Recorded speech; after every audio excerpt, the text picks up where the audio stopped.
उत्तर प्रदेश में जिस तरह का माहौल बन रहा है, वहां पर क्या बीजेपी अपने आप को कमजोर समझने लग गई, इसलिए अब वो मुस्लिम पक्ष को भी जिस तरह उनको हटाया गया है वो खफा भी हुए, बीजेपी को छोड़ने का ऐलान। बहुजन समाज पार्टी, समाजवादी पार्टी और राष्ट्रीय लोक दल का एक ही मात्र मकसद है कि अब हमें पीडीए से आगे बढ़ना पड़ेगा। अब हमें ब्राह्मण वर्ग को भी जोड़ना पड़ेगा। जहां समाजवादी पार्टी के जरिए एक ब्राह्मण चेहरे को अयोध्या में प्रत्याशी बना दिया जाता है और अभी से ऐलान कर दिया जाता है, तो वहीं ब्राह्मण चेहरों को साधते हुए मायावती एक बड़ा ऐलान पार्टी से निकालने के साथ साथ करती है और ये तक कहती है कि किसी भी वर्ग और खास तौर पर ब्राह्मण वर्ग को नाराज नहीं किया जाएगा। बीएसपी सबके साथ है और राष्ट्रीय लोक दल जो मुसलमान और किसान और जाट के साथ देखी जाती थी, वो अब खुद ब्राह्मण वर्ग के साथ भी देखी जा रही है। लेकिन इन सब से अलग हटकर भारतीय जनता पार्टी ने एक बड़ा कदम उठाया है और ये कदम मुसलमानों के हक में कह सकते हैं, क्योंकि बीजेपी की एक नई टीम तैयार हुई है और इस नई टीम में 2 मुस्लिम चेहरों को जगह मिली है, जिसमें दोनों ही चेहरे उत्तर प्रदेश से आते हैं। अब ऐसे में माना जा रहा है कि उत्तर प्रदेश में क्या मुस्लिम समुदाय को साधने की कोशिश अब बीजेपी कर रही है। वो बीजेपी जो हिंदुत्ववाद की विचारधारा के साथ साथ ये साबित करती है कि हर हिंदुओं के साथ है, तो क्या अब वो मुसलमानों का साथ दे रही है या उन्हें साधने के लिए एक बड़ा दाव बीजेपी ने चला है। पहले 2 चेहरों का जिक्र कर देते हैं। इसमें एक चेहरा तारिक मंसूर का है, जिन्हें राष्ट्रीय उपाध्यक्ष बनाया गया है, तो दूसरा चेहरा बासित अली का है, कुंवर बासित अली का, जिन्हें अल्पसंख्यक मोर्चा का अध्यक्ष बनाया गया है। तो अब ऐसे में कई बड़े सवाल खड़े हो रहे हैं कि क्या मुसलमानों का जो वोट है वो बीजेपी को मिल पाएगा। वो वोट बैंक जो बीएसपी, सपा, कांग्रेस और अन्य विपक्ष के पास पहुंचता था, क्या वो वोट अब बीजेपी के पास पहुंचेगा। क्या विश्वास मुस्लिम समुदाय जता पाएंगे भारतीय जनता पार्टी पर। ऐसे कई बड़े सवाल हैं और क्या बीजेपी में ही सहमति बन पाएगी या इन दोनों बड़े चेहरों की वजह से बीजेपी में ही खटास आ जाएगी। तमाम सवाल है, चर्चा करेंगे और चर्चा करने के लिए वरिष्ठ सहयोगी अमिन जी हमारे साथ मौजूद हैं। सर, यूपी में चुनाव और चुनाव से पहले बीजेपी का मुस्लिम कार्ड और इस कार्ड के जरिए 2 बड़े चेहरों को आगे करना, क्या लगता है उत्तर प्रदेश में इन 2 चेहरे को आगे करके बीजेपी क्या करने वाली है। देखिए, बिल्कुल पहली बात तो अपने आप में बहुत सरप्राइज है कि यहाँ पर जो लिस्ट नितिन नवीन की नई टीम की बनी है उसमें उत्तर प्रदेश से 2 बड़े नाम, और ये दोनों नाम मुस्लिम चेहरे हैं और बीजेपी की टीम में नजर आते हैं। क्योंकि अब तक देखा गया है कि बीजेपी की जो टिकट सिलेक्शन होता है और जिस तरह से टिकट बांटे जाते हैं उसमें भी मुस्लिमों के नाम ना के बराबर नजर आते हैं। तो सवाल उठता है कि आखिर नितिन नवीन के आने के बाद क्या कोई बड़ा परिवर्तन यहाँ पर होता हुआ दिखाई पड़ेगा। नंबर 1 बात। नंबर दूसरी बात कि क्या उत्तर प्रदेश में जिस तरह का माहौल बन रहा है वहां पर क्या बीजेपी अपने आप को कमजोर समझने लग गई, इसलिए अब वो मुस्लिमों को भी अपने करीब लाना चाहते हैं। क्योंकि हमने देखा 2024 की अगर हम यहाँ पर जिक्र करें तो वहां पर जिस तरीके से जो विपक्षी दलों ने एक साथ मिलकर बीजेपी को बड़ी चुनौती दी और सिर्फ चुनौती नहीं बल्कि उनसे ज्यादा सीटें हासिल कर ली, तो क्या बीजेपी को अभी भी वो जो जख्म है क्या उनका भरा नहीं, इसीलिए यहाँ पर मुस्लिम समुदाय को वो साधना चाहते हैं। क्योंकि यहाँ पर अगर उत्तर प्रदेश के लिहाज से हम बात करें तो तकरीबन 19-20% की जो आबादी है वो मुस्लिम आबादी आती है उत्तर प्रदेश से। तो ऐसे में यहाँ पर तारिक मंसूर और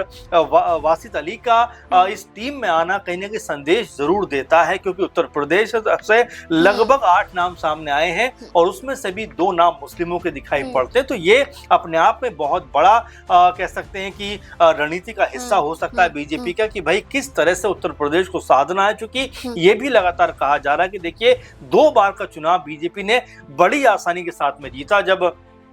हम 17 को देखते हैं 300 से ज्यादा सीटें उन्होंने हासिल की, लेकिन 22 आते आते ये 250 पे आ जाती हैं और 27 में क्या जो नाराजगी दिखाई पड़ती है। क्योंकि अभी भी हम देख रहे हैं कि कई वर्गों में बीजेपी को लेकर नाराजगी भी थी। बीते दिनों ब्राह्मण जो चेहरे थे, जो विधायक हैं, वो भी नाराज दिखाई पड़े। शंकराचार्य अभी मुक्तानंद महाराज का पूरा मामला चर्चाओं में आया, फिर चंदा चोरी का कहीं ना कहीं मामला उभरता हुआ दिखाई दिया। तो 3-4 ऐसे मामले रहे जहां पर बीजेपी अपने आप को घिरता हुआ दिखाई दे रहा, जो उनका ऐसा लगता है कि यहाँ पर घिर सकते हैं। और अखिलेश यादव को आप देखिए किस तरीके से वो उत्तर प्रदेश में एक माहौल बनाते हुए दिखाई पड़ते हैं। कुछ दिनों पहले उन्होंने कहा कि पी से हम जो है पंडित की बात करना चाहते हैं, उसके ऊपर मायावती का ऐतराज भी था, लेकिन वो ये बताना चाहते हैं कि भाई देखिए हम सिर्फ पीडीए की बात नहीं कर रहे हैं, हम जो है सवर्ण जो समुदाय है उनको भी साथ लेकर चलना चाहते हैं। और देखिए उन्होंने इसका नजारा भी पेश किया कि अयोध्या की सीट से उन्होंने पवन पांडे को उतार दिया, तो बताया कि देखिए वोटों पर सिर्फ आपका अधिकार नहीं है, बल्कि हमारी पार्टी भी यहाँ पर लगातार मुस्तैदी से उनके साथ जुड़ने का प्रयास करती है। माता प्रसाद पांडे को नेता प्रतिपक्ष बनाकर उन्होंने बताया कि ब्राह्मणों को हम लेकर चलना चाहते हैं। तो ये तमाम ऐसे मसले हैं जिसको लेकर बीजेपी भी गंभीरता से विचार कर रही है, और इसी मकसद के तहत अब वो ये चाहते हैं कि 19-20% जो मुस्लिम आबादी है उनके साथ में जुड़ा जाए, ताकि अगर उनका 2-4-5% वोट भी इस तरफ आ जाए तो कहीं ना कहीं बीजेपी के लिए अपनी राह को तलाशना आसान हो जाएगा। सर, तारिक मंसूर और बासित अली, इन दो चेहरों की वजह से क्या बीजेपी ऐसा कर पाएगी जैसा आपने कहा कि सेंधमारी हो सकती है, और आखिरकार यही दो चेहरे क्यों? देखिए बिल्कुल आपने सही कहा, क्योंकि सेंधमारी होने का सवाल इतना आसान नहीं है, क्योंकि अब तक बीजेपी की जो छवि रही है वो बहुत ज्यादा, क्योंकि बीजेपी के तमाम नेताओं ने भी समय समय पर इस तरह के बयान दिए जहां पर ऐसा लगता है कि उनको भी मुस्लिम वोट नहीं चाहिए, चाहे बिहार चुनाव की बात करें, उत्तर प्रदेश चुनाव की बात करें, और कई बीजेपी नेताओं ने तो बड़े गलत शब्दों का भी इस्तेमाल किया। खैर वो एक अलग पहलू है, लेकिन यहाँ पर बीजेपी अब ऐसा लगता है कि मुस्लिमों को जोड़कर उनको साथ लेकर चलना चाहती है, क्योंकि देखिए भले ही ये दो नाम है, इतने बड़े नाम नहीं है, लेकिन देखिए नामों को जिस तरह से बीजेपी ने तवज्जो दी है तो अपने आप में अभी नाम बड़े हो जाते हैं, क्योंकि तारिक मंसूर जो है वो अब राष्ट्रीय उपाध्यक्ष है, अपने आप में एक बड़ा ओहदा हो जाता है। वहीं बासित अली की बात करें तो अल्पसंख्यक मोर्चा के उनको अध्यक्ष बना दिया गया है, तो ये भी अपने आप में बड़ी बात हो जाती है। तो मिला जुला कर देखा जाए तो इनके सहारे अब बीजेपी जो है वो मुस्लिम जो मतदाता हैं उनको लुभाने का प्रयास कर रही है। 2024 के लोकसभा चुनाव में समाजवादी पार्टी को बहुत बड़ा समर्थन मुस्लिम वर्ग का मिला, खासतौर पर 80% जो वोट प्रतिशत था वो सपा के समर्थन में नजर आया। तो जो 2024 में हुआ और ये कहा गया कि ना सिर्फ सपा से अखिलेश यादव बल्कि कांग्रेस से राहुल गांधी, इन दोनों की जोड़ी ने कमाल किया, क्या यही कमाल ऐसा ना हो कि जहां बीजेपी इन दो चेहरों की वजह से सेंधमारी करने की कोशिश कर रही है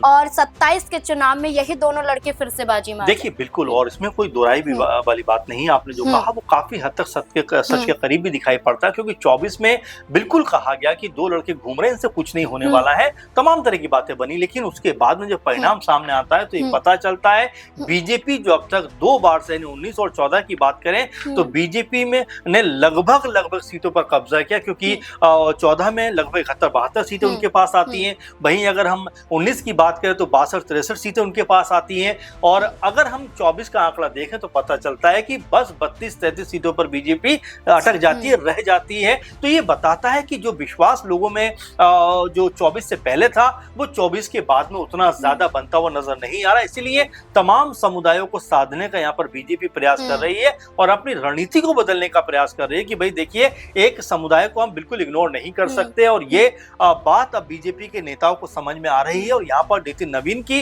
जो नई टीम बनी है, देखिए नितिन नवीन नए अध्यक्ष हैं, उन्होंने जिस तरह की चीजों का अनुभव किया है उसके बाद में बिल्कुल ये समझा जा सकता है कि इस टीम में कई पुराने चेहरों की एंट्री हुई है, जो कई नए नाम भी निकलकर सामने आए हैं, साथ में महिला चेहरों को भी अच्छा खासा यहाँ पर जगह दी गई। इसके अलावा 2 मुस्लिम चेहरों का आना भी कम से कम ये बताता है कि उत्तर प्रदेश के लिहाज से बीजेपी अभी से अपनी तैयारी करने में जुटी है, क्योंकि अक्सर ऐसा कहा जाता है कि दिल्ली का जो सत्ता का गलियारा है वो उत्तर प्रदेश से होकर ही आता है। तो ऐसे में 80 लोकसभा सीटें आती हैं, 403 विधानसभा सीटें आती हैं। तो अगर उत्तर प्रदेश में अभी से माहौल बना, यानी 27 में अगर बीजेपी चुनाव जीती तो 29 में भी उनके लिए बाजी मारना आसान हो सकता है। इसलिए यहाँ पर मुस्लिम समुदाय को साधने का प्रयास किया जा रहा है। चलिए यहाँ पर एक और सवाल ये बनता है सर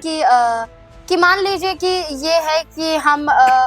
विपक्ष के जितनी भी पार्टियां हैं उत्तर प्रदेश में, उनके वोट बैंक को तोड़ना चाहते हैं और इसलिए इन दो चेहरों को आगे किया गया है। कहीं ऐसा ना हो कि पार्टी में ही असंतोष पैदा हो जाए कि पार्टी तितर बितर होती हुई नजर आए या गठबंधन ही अलग थलग दिखाई दे। क्या लगता है? इक्का दुक्का चेहरों का नाम निकल कर बिल्कुल सामने आ रहा है कि उन्होंने अपने पद को भी, जिस तरह उनको हटाया गया है, वो खफा भी हुए, बीजेपी को छोड़ने का ऐलान कर दिया है। अब यहाँ बड़ा सवाल, आपने सही कहा, ये उठ के सामने आता है कि क्या जो मुस्लिम चेहरों को इस टीम में एंट्री मिली है, उत्तर प्रदेश के लिहाज से मिली है, क्या इनके ऊपर यकीन भरोसा उस लेवल का हो पाएगा और क्या इन चेहरों को सबसे आगे रखा जाएगा? कई सारे सवाल है, क्योंकि अभी टीम बनी है। अब इसके बाद में किस तरह से जो तारिक मंसूर है बीजेपी के लिए कह सकते हैं प्लस पॉइंट साबित हो सकते हैं, ये देखना होगा। कुंवर बासित अली को जिस तरह से एक बड़ा ओहदा दिया गया, वो किस तरह से बीजेपी को सपोर्ट कर सकते हैं, ये देखना होगा। लेकिन फिलहाल ये बताने का प्रयास किया गया है कि हर वर्ग को लेकर बीजेपी आगे बढ़ना चाहती है, चाहे वो SC/ST समुदाय हो, चाहे OBC हो, चाहे सवर्ण हो, चाहे मुस्लिम समुदाय हो, सबको साथ लेकर चलने की अब उनकी रणनीति जो है वो यहाँ पर बनती हुई दिखाई पड़ती है। क्योंकि देखिए, उत्तर प्रदेश का चुनाव बहुत मायने रखता है और सिर्फ उत्तर प्रदेश नहीं बल्कि आने वाले साल में यानी 27 में 7 राज्यों का चुनाव है, और जिसमें हिमाचल प्रदेश से लेकर गुजरात, उत्तर प्रदेश से लेकर उत्तराखंड, पंजाब, गोवा जैसे राज्यों का चुनाव है। तो ऐसे में बीजेपी अभी से अपनी टीम को स्ट्रॉन्ग करना चाहती है कि भाई हम किसी समुदाय से बैर नहीं करते, सबको साथ लेकर चलना चाहते हैं, और इस टीम में तो कम से कम इसी बात का इशारा मिलता हुआ दिखाई पड़ता है। बिल्कुल, अब यही देखना होगा कि एक तरफ बीजेपी ने बड़ा फैसला किया है और ये फैसला उत्तर प्रदेश के विधानसभा चुनाव के लिहाज से है, लेकिन ये देखना होगा कि क्या इस फैसले से बीजेपी और गठबंधन मजबूत होता है या फिर और भी ज्यादा कमजोर नजर आ सकता है। ऐसे कई बड़े फैसले मुस्लिम समुदाय के लिए भारतीय जनता पार्टी ने लिए हैं, चाहे 3 तलाक का मुद्दा हो, वक्फ बोर्ड का मुद्दा हो, ऐसे कई ऐसे मुद्दे, यहाँ पर CNRC की बात करें, मामले सामने आते हैं जहां बीजेपी ने कोशिश की है ये दिखाने की कि हम मुस्लिमों के पक्ष में ही इन तमाम जो संगठन हैं, ये तमाम जितनी भी जो बिल हैं ये लेकर आ रहे हैं, उनके फायदे के लिए लेकर आ रहे हैं। लेकिन अब ये देखना होगा कि क्या जिस फायदे का जिक्र बीजेपी कर रही है और जिन दो चेहरों को आगे उतारा गया है, क्या कमाल कर पाते हैं ये दो बड़े चेहरे उत्तर प्रदेश के विधानसभा चुनाव में? आपको क्या लगता है? अपनी राय हमारे साथ जरूर साझा करें। धन्यवाद।